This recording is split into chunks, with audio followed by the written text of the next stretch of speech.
Quick disclaimer before we begin the video. PlayStation 5's version of Wuthering Waves hasn't released at the time of recording. Could we see a short-term increase in the revenue and players? Well, for sure. However, the mobile gaming market is still dominated by mobile devices, the only exception being a game like Snowbreak Containment Zone due to its shooter mechanics that genuinely don't feel fun to play on mobile. So what I'm trying to say is that this shouldn't be a sole excuse for what I'm going to present in this video. Let me also mention that if your device still can't run Wuthering Waves due to optimization, and you were a large contributor to the revenue of the game, you probably shouldn't be spending your money on the game. That's just my opinion. But let's begin the video. After the latest earnings report, I'm sure a lot of us have been a little worried about the state of Wuthering Waves, myself included. It's really hard to pinpoint why exactly this game has been seeing a revenue decrease from such a large magnitude in a patch that should be extremely hyped. There's a lot I want to go over in today's video, so let's just talk about it. There's many factors as to why the game has lost the steam it once had, and before you come out and say I'm bashing Wuthering Waves, I'm quite sure I've swiped more than you could even fathom on this game. I genuinely have nothing but love for the game and only want to see it succeed. So why has Wuthering Waves lost its steam? Well, from my observations, the answer is quite simple. A lack of presence, or simply put, marketing. We live in an analytical heavy business era, where you have to constantly put yourself out there. In the context of Wuthering Waves, you want your players to constantly think about and engage with the game, even while they're not playing it. The league scene could be a form of marketing in itself, but this is a given for any modern gacha game. And I don't think that audience has much to contribute with the revenue anyways, because they can circumvent FOMO much more easily. So that brings me to the form of marketing that Kuro can control, dev streams. No kidding, a dev live stream is the most blatant form of marketing that showcases the upcoming version and what the patch is to contain. Even if the patch is a lackluster one, the efforts is still all the more appreciated by the consumer base. The most recent example would be a livestream featuring Zhezhe and the free Zhengli Yao being given to the players.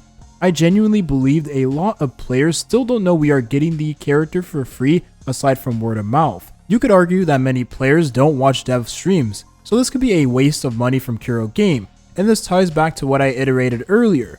Not putting yourself out there allows your competitors to do that instead, which gives them more control over the media space. I also mention this because I do believe Zhengli Yao as a standalone character is better than Dr. Ratio. This is coming from a Star Rail creator.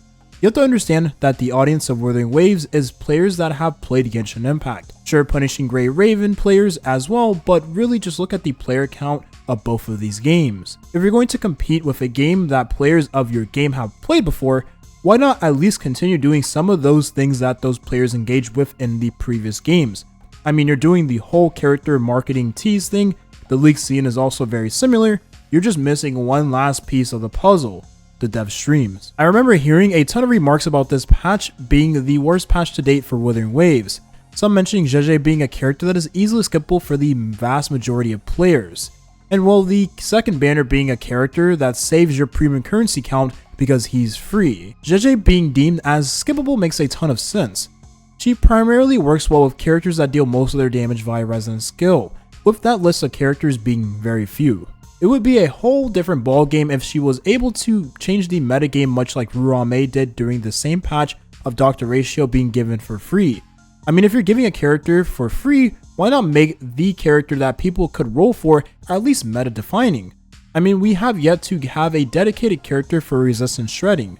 I think Zhezhe could have been that character in all honesty. Even the current version of Zhezhe we have isn't bad by any means, but with her being a marginal upgrade in Jinsei teams, which is already at the top of the meta, most players can instead save for the later patches, or the 5-star weapon of the free character that will be meta defining. So if you're that player, then during this patch, for the majority of the freaking patch, you only got an event that is completely uninteractive in a game centered around its intricate combat system. What are they cooking? We all know the latest MiHoYo game did some damage to just about every gacha game in the market. There's only so many players in this genre of gaming after all. Zenless Zone Zero could be a deciding factor of the revenue drop for Wuthering Waves, as the more quality games of this magnitude that drops, the quantity also increases, and well, the shiny new thing takes attention away from every game. I mean, you see this all the time. Player says, I uninstalled Wuthering Waves because I was bored and installed Zenless Zone Zero and enjoyed the game at the time, despite them being in the honeymoon phase. This is the conundrum of the live service era we are in. Players want to constantly be entertained, and if your game isn't doing that for them, they will just go find another game that will. I remember this being the case for Genshin Impact 2 when Honkai Star Rail dropped. I do understand that this game is a part of the Hoyosphere, but the vast majority of players don't care about that. They only want to play a fun game. What can Kuro do about that then? Find a way to bounce back from this competitive consumer market and provide a game that people genuinely don't want to put down, ever. I think PGR's combat is case in point, and I do hope they try to take more from that game going forward. I will say with the latest dev notes, I do see a future where Kuro Game does bridge that gap between both of their games to make the combat of Wuthering Waves even more engaging long term. With the current upcoming character Yohu, I do have a lot of hope. Being able to make decisions during the fight to change how the fight could play out sounds very interesting on paper. But then again, Yohu is another gambling gremlin. On the same topic, we could also mention that making the combat too complex will hurt the ability to attract new players long term, as the barrier to entry may be raised higher. If we look at how easy it is to get into the competing games, it makes a lot of sense that this could then be the reality of the situation. But what this will do is harness that dedicated audience. The effects of a game losing steam or interest is going to deter whales from playing the game. We no longer live in an era of sunk cost fallacy holding players hostage. I mean, it still happens, but not to the degree it used to be. If your game is losing the interest of the players, you can certainly imagine the whales will want nothing to do with it. I mean, this is literally what happens in the stock market. The more popular a stock is in terms of growth, the more you'll see wealthier people trying to make a play on the stock, because everyone can benefit from this scenario. When a game of this magnitude loses that steam and isn't talked about as much as it used to be, the whales will certainly most likely follow suit. Whether that comes from a fear of a game not having longevity, a future, or not being able to flex to many players because of a lack of players. No one wants to invest or put money into something that doesn't see consolidation or growth. Full stop. Now, what if Kuro Game is just cultivating an audience that instead just wants to play the game for what it is? Maybe they don't care about being a competitor to other games in the gacha market, which could lead to complacency. If they don't care about competing with other games, they can instead make a game that will thrive in a niche, with that niche being players that thoroughly enjoy a gacha game with a heavy emphasis on fast-paced combat. Is this the right decision or the worst decision? I guess we'll find out in the coming months, and don't get me wrong about this. You definitely want to differentiate your game from other ones in the market, so this transition phase is very important. I definitely do remember the launch of Wuthering Waves and many players claiming the game to be very similar to Genshin Impact.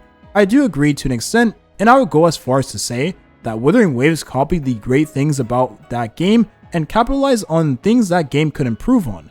But we can save this topic for another video. The point I'm trying to make is that it's a little too soon to make conclusions despite there being obvious factors. The only thing we can do is sit tight and let Kuro cook. So for those of you that will ask this question, or rather give the answer to the question I'm going to propose, is Wuthering Waves dying? Well, Wuthering Waves is not dying, it's just losing interest. Losing interest is only one metric of whether or not a game is dying, and there's definitely other factors to contribute that as well. How much does Wuthering Waves need to stay afloat to continue developing the game? How much is the cost of developing Wuthering Waves?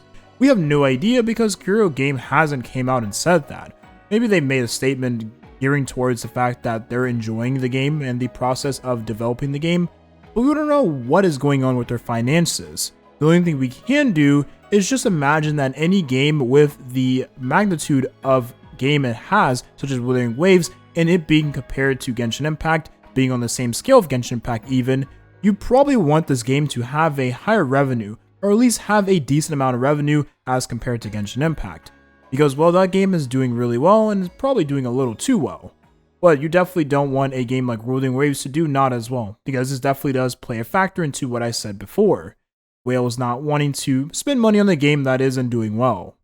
Thank you for watching, and have a nice rest of your day.